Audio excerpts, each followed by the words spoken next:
Hello, and welcome back to another episode of Critical Reactions with your host, Bryan.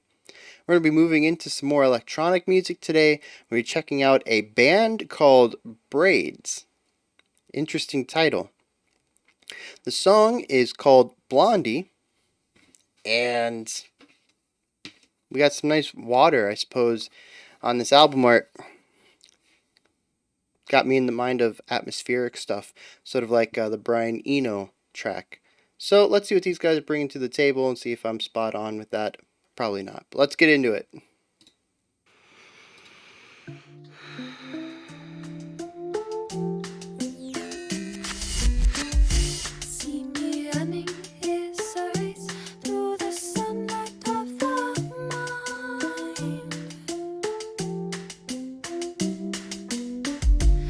Weird tuning on that, like toy piano sounds.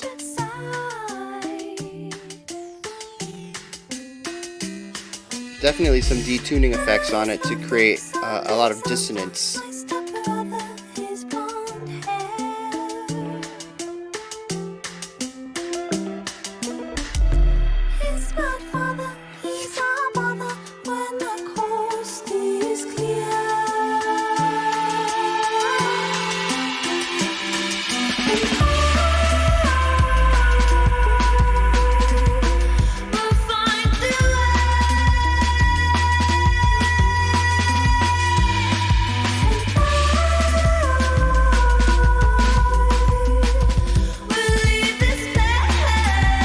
Love the energy in the drums.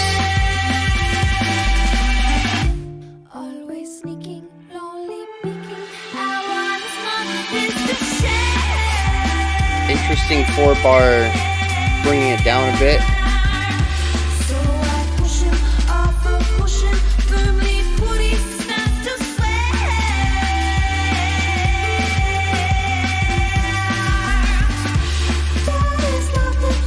Interesting production on the vocals as well.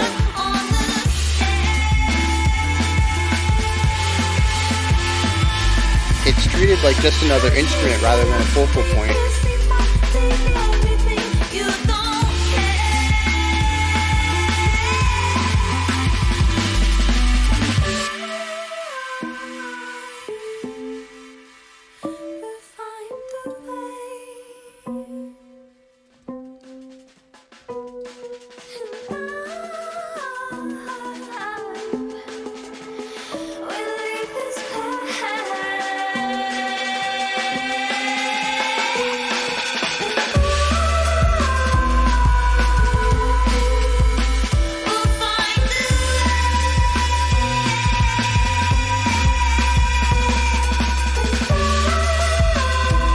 Lots of peaks and valleys, lots of contrast in the song.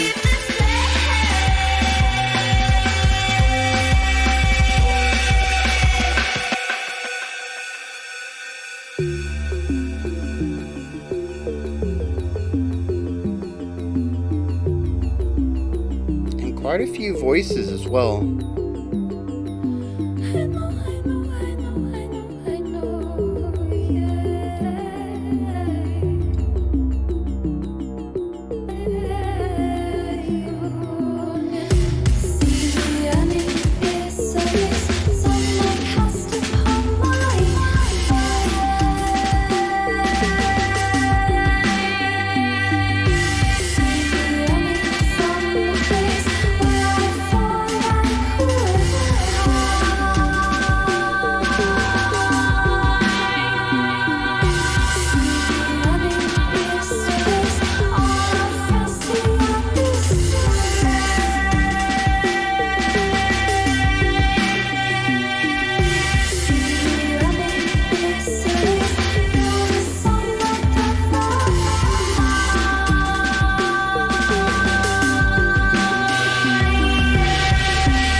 Very good air control, holding out that note for so long, and modulating the pitch as well.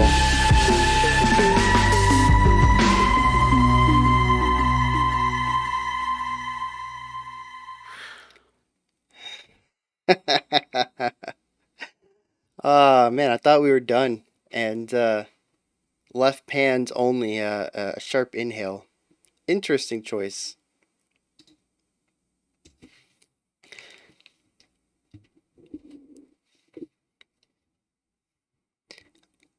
So the music actually fits more of a traditional idea of, no, not a traditional, more of a standard modern compositional um structure to it. It's not necessarily completely built on an idea of verses and choruses, but we do see recurring elements as well as a drastic shift, which I really thought was going to be more of a bridge section, but took us out of the song completely. And we utilized that slower pace right up to the end of the song. But I do enjoy that. I think it's interesting listening to some of the stuff that we have this week, such as um, Portishead and Bjork, taking a single idea and really stretching it, seeing how far they can go without changing the song at all. I think that there's definitely interesting things that can be done in that scope. But as I've mentioned in the past, as far as casual biases go, what I like to listen to in my free time, I do enjoy more diversity in the larger idea of the music. Now, I'm sure we get stuff like Portishead, and you get the diversity over the course of the album, and I'm sure that helps a little bit as well.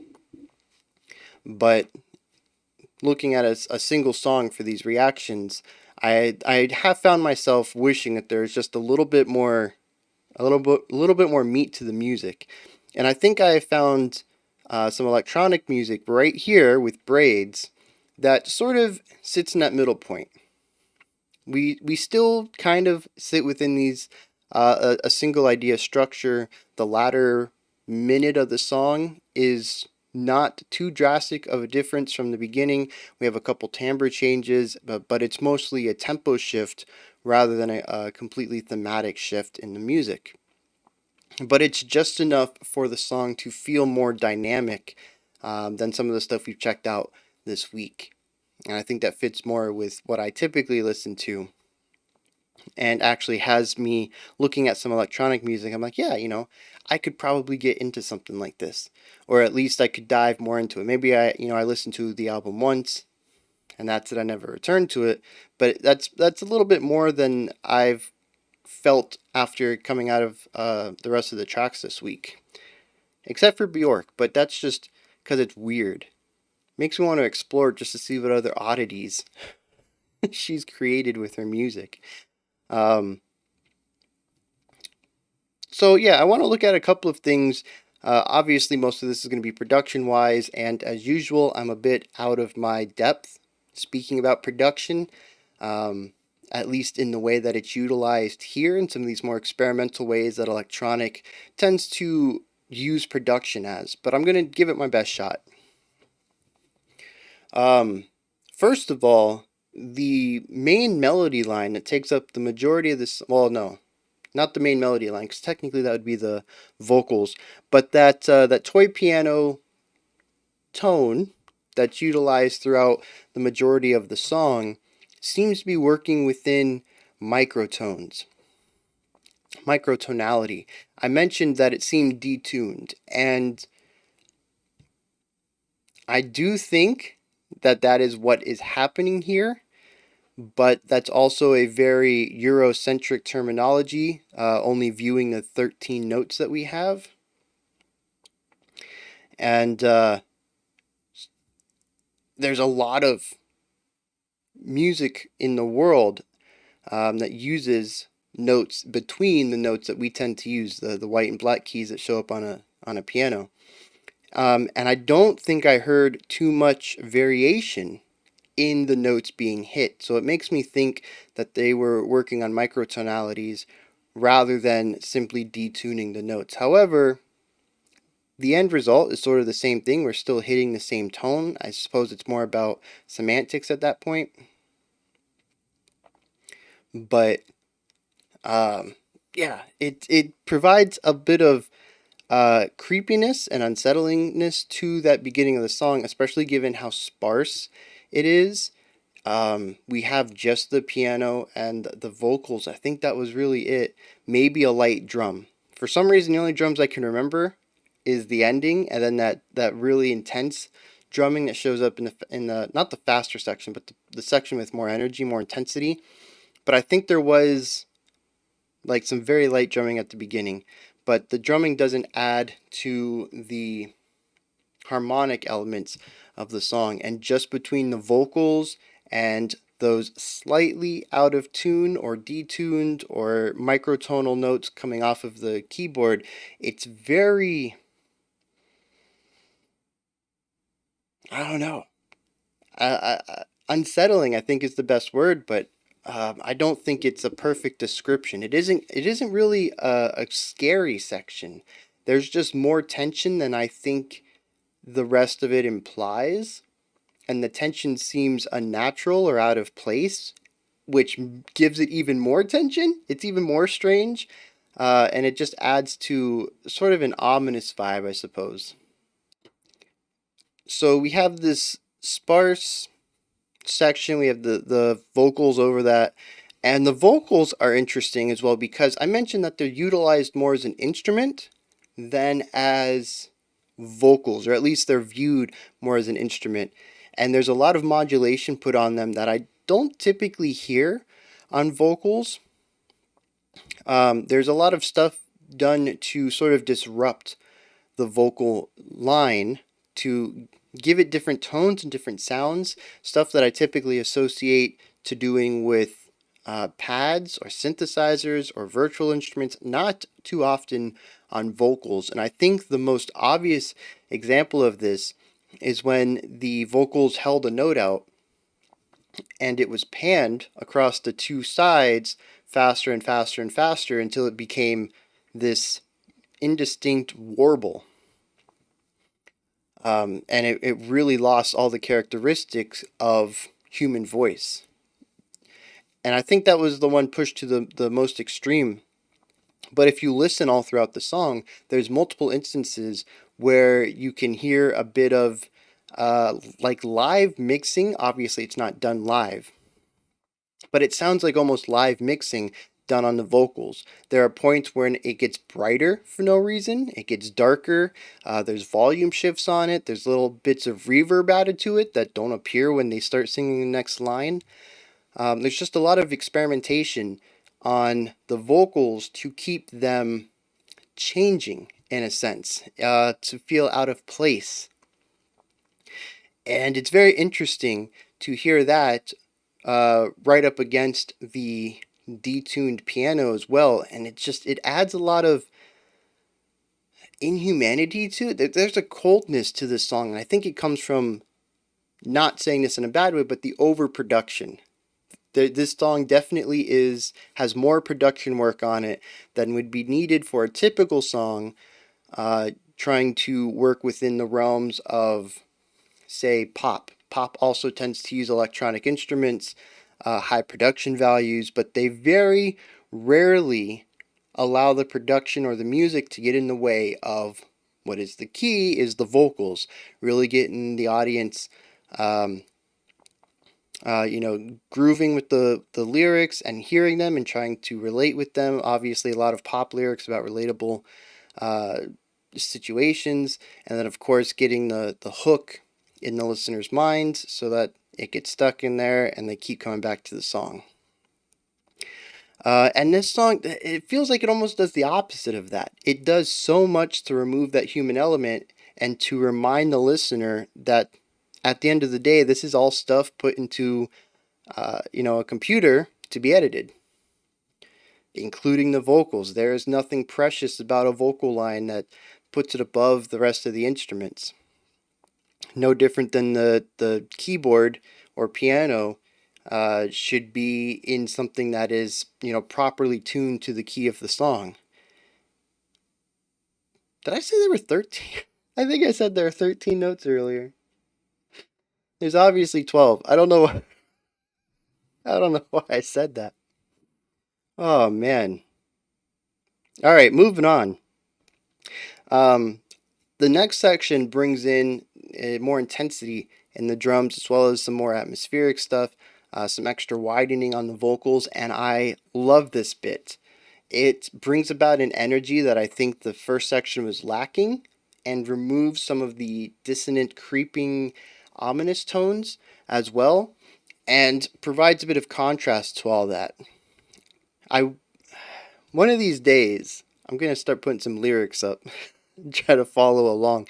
I don't think I did too poorly on that Loathe video, and as long as these songs like this are rather straightforward, I think I can handle doing both. But I am curious if the lyrics support any of this high contrast. And there is a lot of contrast in here. And the most obvious, of course, is the intensity. We go from sparse and low intensity to wide, high intensity, lots of energy. The drums come in, have some really nice rhythmic stuff going on, and it complements what's going on rhythmically in the vocals, and it comes together into a nice package there. And the fact that all of that and the extra brightness of the higher intensity section kind of overriding the tension in the previous section, there's this back and forth between sort of sparsity, being alone, and uncomfortable, and finding comfort in the chaos or in loudness or in more populated spaces. And just back and forth in both. And I wonder if there is anything in the lyrics that would complement this constant back and forth, this diversity in the contrast. I did like the little fake out afterwards, though. When we left the high intensity section, we brought back just the piano and the vocals and the basic drum pattern. I think it was just hi-hat and snare. 4 bars before getting back into the high intensity stuff. A little bit of a fake out there, but it also had a build up, I think, in bar 4, so you could hear it coming. And then up until this point, so we're 3 minutes into the song now, we have been working off of the same idea. That toy piano's been here, the drum kit has been here, the vocals have been here. There's a couple of ambient and textural sounds that have been included, some oddities, some interesting samples here and there, but the foundational work has been the same from 1 second in to 3.5 minutes in, or 3 minutes in, or something like that. And then we shift gears. I don't know if there's a tempo shift. It feels like we moved to something half-timey, but it could just be that the drums are playing less notes per beat, and that can give the illusion of a tempo shift. But regardless, the intensity comes down.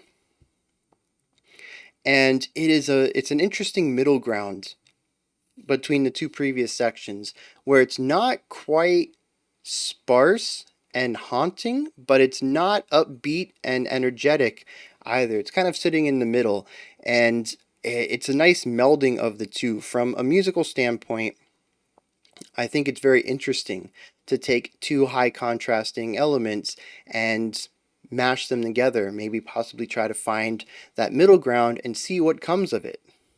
Like I mentioned, this ending minute feels very different, even though we still have a lot of elements that we have seen previously. It's an interesting way to add contrast to a song without really changing much. The entire atmosphere and feeling and emotion of this final section, it takes a drastic turn from what we've heard before. And it's one of those tools in a composer's toolbox to keep music fresh while still being cohesive. I think it's one of those tools that works very well as long as you can find that middle ground. It's not always something easy to do. And I think these guys pulled it off. These guys, probably this person. I have to remember that a lot of electronic music is usually created by 1 or 2 people. But they did a fantastic job pulling this off. I think they nailed it 100%. And like I said, it's not always something easy to do. But thematically, again, I'm not really sure. Lyrics. lyrics. I'm gonna do it. I'm gonna extend this video like 30 seconds while I try to pull these lyrics up. And then I'm probably gonna read them and be like, yeah, I have no idea what's going on here.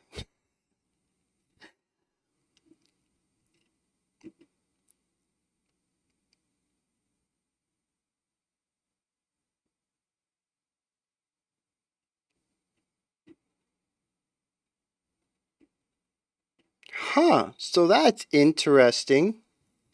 I have no idea what's going on here. But this song is actually built up more in a traditional manner, at least in the way the lyrics are written out. I do not hear it this way. But we do have a verse. We have three of them, actually, which I guess is the first quiet part, the second intensity part, and then the finale. It's kind of how I see it, because verse 3 comes after the bridge. And then we have a chorus, which is extremely short, just says, I will find a way, I will, and I will find a way, and I will leave this place. But verse 3 has a lot in common with verse 1. There's a lot of repeated phrases and words, and it's sort of a it's a play on some of the ideas that came up in the first verse and seeing them within a new light, which is interesting given that the ending is a new light on the track.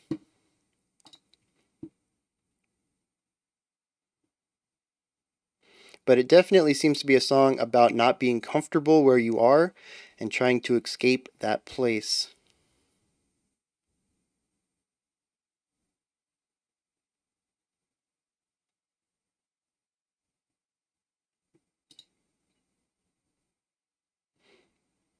There's also some allusions to, um, dang, this is actually a heavier song if I'm reading this correctly. There's some allusions to sexual abuse, it seems, as well, possibly at a young age. Completely undermine how much fun and brightness I get out of that higher intensity section. It seems to be in stark contrast to the topic of the song, and it actually makes the quieter section hit just a little bit harder and explains the intonation on the piano being slightly off. Um, yeah, this is wow.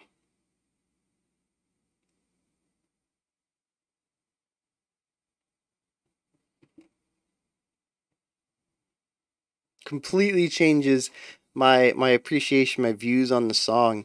Um, and the final verse does seem to be some sort of escape from that place she doesn't want to be. Um, I say she because the vocalist is sounds female, but could be a story about anybody.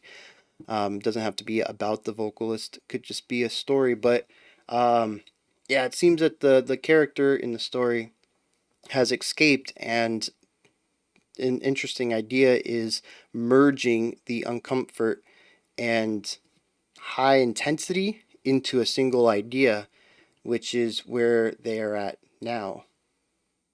Because it doesn't look like they are free, they've just escaped it. They still have the traumas and all that with them, and that's going to be a part of their life. So it's interesting to see this new chapter in the song, new chapter in this character's life, still retain a lot of the elements of the past sections while being something new. Dang, was not expecting for was not expecting a downer, given how fun some of those elements are in that song. Um, and see, I think I think I've talked about this in the past. I have sort of an issue reconciling that. I tend to enjoy music that is thematically cohesive. When the music is explaining the same ideas that the lyrical story is telling. Or in the case of something like We Lost the Sea, when we checked out David Shaw and Challenger, there wasn't lyrics telling the story, but the titles of the songs imply stories that the music follows, in a sense. Um, and once again, the themes of the music tie in with what the music is about, even though there aren't lyrics for it. And something that pop does a lot is create upbeat, bouncy, danceable music um, that for songs that are not necessarily thematically about upbeat, dancey stuff. And I'm still coming to terms with understanding this. I don't remember who it was. Someone in the Discord had mentioned that um, in their experience, there was this idea, or maybe it was in their culture, maybe not their experience. I don't, dang, I wish I remembered more specifics about this, but it was something along the lines of dancing through the pain. We have the lyrics that help us attach to these concepts, and we can sing about them and put our emotions into the words and explore these feelings and maybe even process them through the lyrics, while also having music that is danceable for us to express those emotions through physical movement as well. Um, and I really I like this take. I think it is fantastic. Um, I just I have a problem clicking with it, I suppose, because it incorporates an element outside of the music. And that is something that I just need to work on, I suppose. Work on getting around to understanding better, in a sense. I don't know. I really I appreciate it, but I tend to enjoy my music to be explored in a vacuum. The music should be for the music's sake, which is why I tend to dislike music designed for other things like background noise or music designed expressly for clubbing and stuff like that. uh, it tends to take something that I hold in sort of a pure light and utilize it to augment something else, usually at the detriment to the music. And I think that's one of those things that, much like many of the connotations that I've learned to break out of on this journey of listening to all this music very far outside of my norm, this is just one of those things that I need to push against and see if I can break out of that understanding. Because, like I said, I do really appreciate the idea of creating danceable music about sad stuff or powerful emotions, and using it as a way to push through it or to understand it or to express it. Um, I think that's fantastic. But from my pure musical mindset, I wish the song would thematically line up better, unless the lack of cohesion is built into the theme, which again is just lining up better. Um, and this is just one of those things where I hear a song that's mostly upbeat, mostly energetic, and it's just such a heavy topic. It's even told in a bit of a heavy manner, where it's these short ideas, lots of commas all throughout these stanzas, and it's more of like a flashing of concepts smashed together, like remembering this trauma, rather than telling it like a story unfolding. And it's just, God, not what I was expecting for my Thursday morning, Thursday afternoon, Thursday evening. Not what I expected for today. Anyways, those are my thoughts. I've turned a 4-minute song into a 20-minute exploration and deep dive. This is where you guys come in. Now, hit me up in the comments. Let me know what you thought of the track. Let me know if if it bounced off of you, if you Whatever. My brain's kind of mush right now after finding out what this song's about. When you're done commenting, head up to the description box. There's a link in there for Linktree, which has buttons and icons that'll take you to all sorts of things related to the channel, such as Twitter, Patreon, Discord. You can email me. You can submit a special selection. There's tons of stuff in there. Above the description box, if you could, like, subscribe, and ring the bell. I'll be back with another video right now. We'll be doing another special selection. Otherwise, you can meet me back here tomorrow at 5 p.m. Eastern Standard Time, 9 p.m. UTC as always. We'll be wrapping up Electronic Week, and we're going to check out, not a special selection actually. We're going to look at something from my inbox. A band has asked me to check out one of their songs, and we're going to do it. Alright, until next time, remember to be critical, not cynical of the music you listen to, and have a fantastic morning, afternoon, or evening whenever you choose to watch my videos.